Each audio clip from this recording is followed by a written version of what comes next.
जल्द मिल जाएगी। मैं भौंचक्का रह गया। गाड़ी का इनाम, और वो खुद चल कर आ रही है। अगले ही पल लेंग क्विंगुए का फोन बजा। उन्होंने उठाया। 2 वाक्य सुनते ही आंखें फटती चली गई। हाँ ठीक है, हम अभी आते हैं। मैं तुरंत घबराया। क्या माँ पिताजी पहले ही आ गए? लेंग क्विंगुए ने फोन रखकर अजीब चेहरा बनाया। नहीं, हावल की डीलरशिप का फोन था। कह रहे हैं तुम्हारी गाड़ी अस्पताल की पार्किंग में खड़ी है, लेने आ जाओ। तब जाकर समझ आया, सिस्टम ने सच में वादा पूरा किया। जब उस नई लॉन्च हुई हावल A15 को देखा तो दिल एकदम खिंच गया।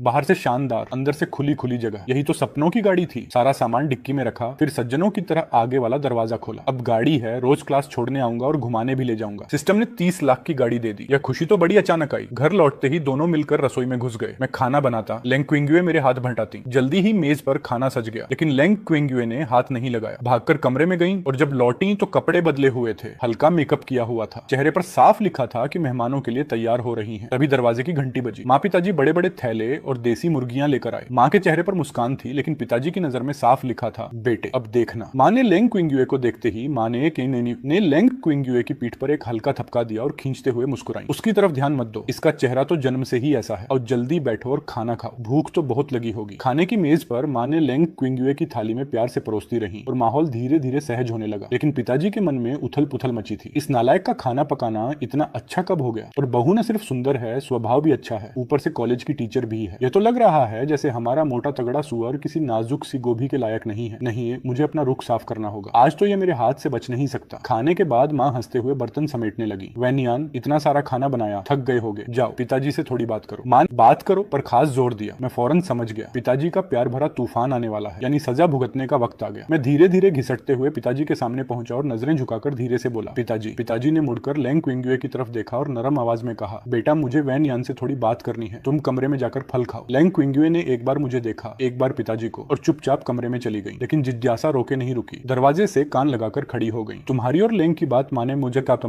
मुझे सब बता दी। तुमसे बहुत निराशा हुई। हमने बचपन से क्या सिखाया था, रिश्तों में जिम्मेदारी रखो, अपने आप को संभाल कर रखो। आज तुम्हारी खबर लेनी ही पड़ेगी। यह सुनकर लेंग क्विंगुए ने बिना सोचे दरवाजा धकेल दिया, लेकिन जो दिखा उसे देखकर वहीं जड़ हो गई। माँ दीवार के कोने से एक बांस की पतली छड़ी पिताजी को दे रही थी और मैं टेबल के सामने खड़ा था, जैसे मार खाने के लिए तैयार हो। लेंग क्विंगुए लगभग भागती हुई आई और दोनों हाथ फैलाकर मुझे पीछे कर लिया। पिताजी की तरफ मुंह करके बोली, अंकल इसमें पूरी गलती उनकी नहीं है, मेरी भी उतनी ही जिम्मेदारी है। उस वक्त उन्होंने जिम्मेदारी लेने की बात कही थी, लेकिन मैंने खुद मना कर दिया था। वो मेरा बहुत ख्याल रखते हैं, सच में बहुत, इसलिए कृपया इन्हें मत मारिए। यह सुनकर घर के तीनों लोग ठिठक गए। पिताजी ने गहरी सांस ली और बेटे को एक कड़ी नजर से देखा, फिर मेरी तरफ मुड़े और बड़े गंभीर लहजे में बोले, खुद बताओ आगे लेंगे और पेट के बच्चों के साथ क्या करोगे? मैंने लेंग क्विंगुए की आंखों में देखा। मेरी नजर में पक्का इरादा था, जिंदगी भर इनका ख्याल रखूंगा, हर कोशिश करूंगा कि इन्हें अच्छी जिंदगी दे सकूं, कभी धोखा नहीं दूंगा, एक अच्छा पिता बनूंगा और इन सबको एक खुशहाल घर दूंगा। यह सुनकर पिताजी का चेहरा नरम पड़ गया। वो लेंग क्विंगुए की तरफ मुड़े। लेंग बेटा, हमारा परिवार कोई बड़ा रईस नहीं है, लेकिन एक बार हमारे घर आ गई तो हम तुम्हें अपनी बेटी की तरह रखेंगे। माने तो सीधे पर्स से पैसे निकालकर लेंग क्विंगुए के हाथ में थमा दिए। बेटा यह रख लो, बड़ों की तरफ से एक छोटा सा तोहफा है। जाते वक्त पिताजी ने भी एक चेतावनी दे दी, यह लड़का अगर कभी तुम्हारे साथ ठीक से पेश न आए तो अंकल को बताना, मैं खुद इसकी खबर लूंगा। मैंने पैसे वापस करने की कोशिश की, लेकिन माँ ने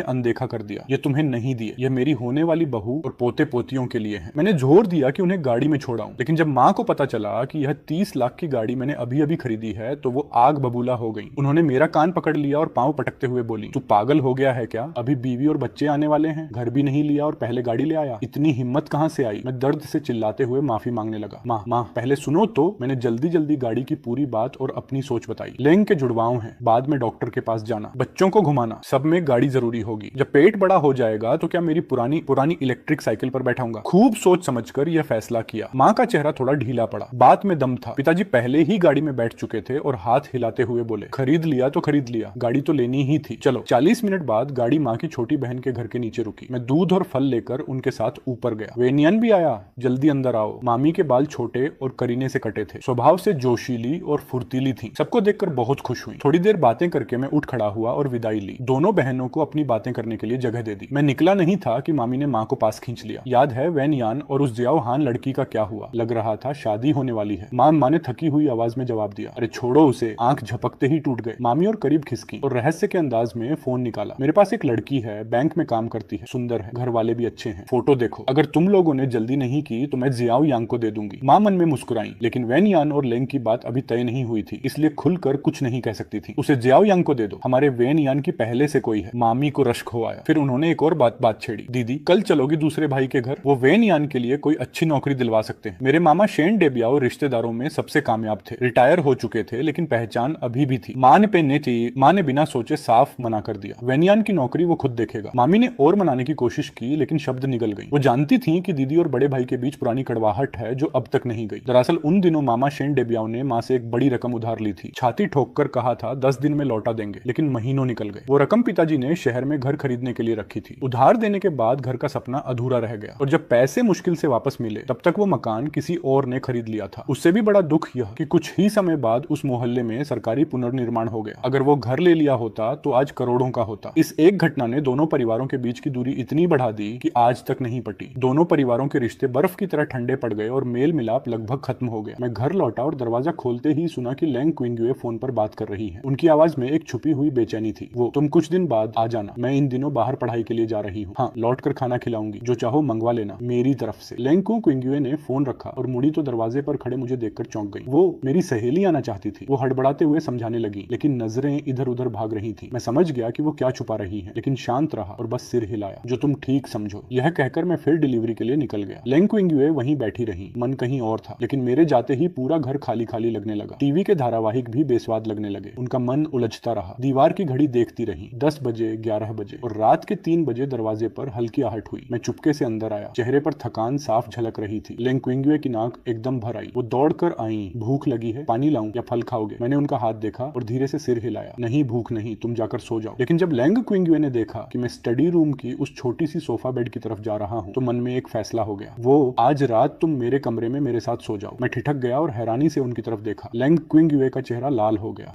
वो हकलाते हुए बोली, वो बेड बहुत छोटा है, मेरे कमरे का बेड बड़ा है। मैं मुंह धोने गया और आईने में उनका चेहरा देखते हुए मजाक किया। मैं तो जवान खून हूँ, जरा भी डर नहीं लगता। लेंग क्विंगुए ने आंखें तरेरी और सीना तान कर बोली, मैं गर्भवती हूँ। मेरे कुछ कहने से पहले ही उन्होंने आंखें घुमाई और स्टडी रूम में जाकर तकिया उठाया, सीधे बड़े कमरे के बेड पर फेंक दिया। जब मैं तैयार होकर आया तो लेंग क्विंगुए बेड पर बैठकर थपथपाते हुए जोर से बोली, आ जाओ, साथ सो सकते हैं। मैं उनकी यह बेपरवाह अदा देखकर हंस पड़ा। यह वही थी जिन्हें सारा कॉलेज बर्फीली देवी कहता था, लेकिन यहाँ कितनी बेलौस और प्यारी लग रही थी। दोनों बेड के अपने अपने हिस्से में लेट गए और एक दूसरे को देखते रहे। थोड़ी देर में लेंग क्विंगुए से नहीं रहा गया। उन्होंने धीरे से कहा, शुभ रात्रि, और वो जल्दी ही सो गई। मेरी तो शामत आ गई। पास में इतनी खूबसूरत है और नाक में उनकी मीठी खुशबू भरी है। नींद आए तो कैसे आए, लेकिन अगली सुबह माहौल पूरी तरह बदल गया। लेंग क्विंगुए की आंख खुली तो देखा कि वो जाने कब से ऑक्टोपस की तरह मुझसे लिपटी हुई है और मैं आंखें फाड़े छत देख रहा हूँ। वो कुछ सोच ही रही थी कि ध्यान गया। उनके पेट पर एक बड़ा हाथ बहुत धीरे धीरे और प्यार से फिर रहा था। वो समझ गई। वो बच्चों को महसूस कर रहे थे। लेंग क्विंगुए का दिल भर आया। उन्होंने आंखें मूंद ली और सोने का नाटक करने लगी, लेकिन तभी उनका पेट गड़गड़ाने लगा। पेट पर रखा हाथ एक झटके से हटा और मैं पलक झपकते बेड से कूद गया और गायब हो गया। लेंग क्विंगुए अकेली लेटी किलकारी लेकर हंसने लगी। ये आदमी भी कितना मजेदार है। उसी दिन हम दोनों बाजार निकले। बच्चों के लिए सामान खरीदना था, लेकिन एक दुकानदार ने एक बात कही जिसने लेंग क्विंगुए को चौकन्ना कर दिया। जुड़वां होने पर स्ट्रेच मार्क्स आम से ज्यादा होते हैं। लेंग क्विंगुए ने बिना पलक झपकाए 3 सबसे महंगी क्रीम की बोतलें उठा ली। 2 पर एक मुफ्त वाला ऑफर था। तभी मैं एक प्रेगनेंसी अंडरवेयर लेकर आया। इसमें ढीला कसा होता है, कुछ खरीदें? लेंग क्विंगुए का चेहरा सुर्ख हो गया। एक मर्द इन चीजों पर इतना ध्यान दे, जरा भी शर्म नहीं। फिर मैं दुकानदार की सलाह पर एक और चीज उठाने लगा। लेंग क्विंगुए बर्दाश्त नहीं कर पाई और मुझे सीधे बगल वाली दूध के डिब्बों की दुकान में धकेल दिया। तुम पहले वहां जाओ, मैं थोड़ी देर में आती हूँ। मेरे जाते ही दुकानदार लेंग क्विंगुए के पास आकर रश्क भरी आवाज में बोली, आपके पति तो बहुत अच्छे हैं, इन सब चीजों को इतने ध्यान से देखते हैं। लेंग क्विंगुए शर्माई, लेकिन मन ही मन बहुत गर्म हो गई। उधर बगल की दुकान में मैं दूध के डिब्बों वाले से सारे सवाल पूछ रहा था। जन्म से 6 महीने, फिर 6 से 12 महीने, सब कुछ बहुत बारीकी से। ऐसा लग रहा था जैसे कोई उत्सुक और उत्साहित होने वाला पिता हो। ढेर सारा सामान लेकर जब हम लिफ्ट में घुसे तो वही कोट वाली छात्रा फिर मिल गई। उसकी नजर सीधे हमारे थैलों पर पड़ी और उसके होंठों पर मुस्कान आ गई। लेंग टीचर, आप प्रेग्नेंट हैं? लेंग क्विंगुए ने तुरंत अपना ठंडा रूप धर लिया और बर्फीली नजरों से देखा। तुम्हें मेरे निजी मामलों से बड़ी दिलचस्पी है। छात्रा उनके रुआब से सिकुड़ गई और एकदम शांत हो गई। लेकिन लिफ्ट का दरवाजा खुलते ही उसने हमारी पीठ देखी और दिमाग में बिजली कड़की। अरे, लेंग टीचर के साथ वो हैंडसम लड़का तो हमारे कॉलेज का सीनियर है और उनका बच्चा भी है। ये तो टीचर और स्टूडेंट का प्यार है और ये मेरे पड़ोस में हो रहा था। घर में आकर लेंग क्विंगुए ने सारा बनावटी रुतबा उतार दिया और मन की भड़ास निकाली। मैंने बस हंसकर सामान संभाला और खाना बनाने लगा। दोनों के बीच का माहौल बहुत सहज और घरेलू था, जैसे कोई नवविवाहित जोड़ा हो। लेकिन रात के खाने के बाद एक फोन आया। रूम पार्टनर्स ने बाहर बारबेक्यू के लिए बुलाया था। तुम कंगाल लोग आज खिलाने के मूड में हो। फोन पर जोर जोर से वादा हुआ। बिल्कुल सीधी बात, आज सब मिलकर देंगे, बस तुम्हारा इंतजार है। मैंने झट से हाँ कर दी। ठीक है, उसी जगह मिलते मिलते हैं। तभी पीछे से सब चिल्लाए, भाभी को भी लाना। मेरा सिर भारी हो गया, थोड़ा और वक्त दो यार। लेकिन वो लोग मानने वाले नहीं थे और बकवास शुरू कर दी। सच्चा दोस्त है तो सीधे बात कर, भाभी चाहे दिखने में कैसी भी हो, हम सब साथ हैं। भाई तुम्हारी गर्लफ्रेंड इतनी जालिम, कहीं कोई लड़का तो नहीं है? आधे घंटे बाद बारबेक्यू की दुकान पर जियाओ पेंग और बाकी दोस्त दरवाजे की तरफ देखते हुए बोले, भाभी कहाँ है? लाए नहीं? नहीं लाया तो फिर यह खाना तुम भरो। सब एक साथ चिल्लाए और मेन्यू में जो आया ऑर्डर करते गए। ग्रिल्ड दिमाग, बियर, सब कुछ मंगाते रहे। शरारत करते करते भी उन सबकी एक ही जिद थी कि आज इस रहस्यमयी गर्लफ्रेंड को देखना है। जब मेरी वही पुरानी बात सुनी तो सबने एक दूसरे को देखा और फैसला हो गया, आज इसे पिलाकर राज उगलवाना है। और सच में देर नहीं लगी, मैं जल्दी ही लुढ़क गया। लड़खड़ाता हुआ बिल देने उठा तो जियाओ पेंग ने थाम लिया और बाकियों को इशारा किया, भाई जल्दी से गर्लफ्रेंड को फोन कर घर छोड़ने आए। यह कहते हुए उसने मेरी जेब से फोन निकाला, पासवर्ड डाला और कॉन्टेक्ट खोला। बेबी, सब ठिठक गए, यही भाभी है, और फोन मिला दिया। मैं छुड़ाने की कोशिश करता रहा लेकिन सबने मुझे मेज से लगाए रखा। उस वक्त लेंग क्विंग्युए एक थीसिस पढ़कर खींच रही थी। अचानक फोन बजा। स्क्रीन पर मेरा नाम देखकर चेहरा खिल गया और आवाज नरम हो गई। हाँ, लेकिन फोन पर एक अनजाना मर्दानी आवाज आई, जी क्या आप इनकी गर्लफ्रेंड हैं? ये थोड़े ज्यादा पी गए हैं, क्या आप लेने आ सकती हैं? लेंग क्विंग्युए फौरन उठ खड़ी हुई। थोड़ी देर बाद दुकान पर पहुंची तो जियाओ पेंग और बाकियों का नशा आधा उतर गया। जबान लड़खड़ाने लगी।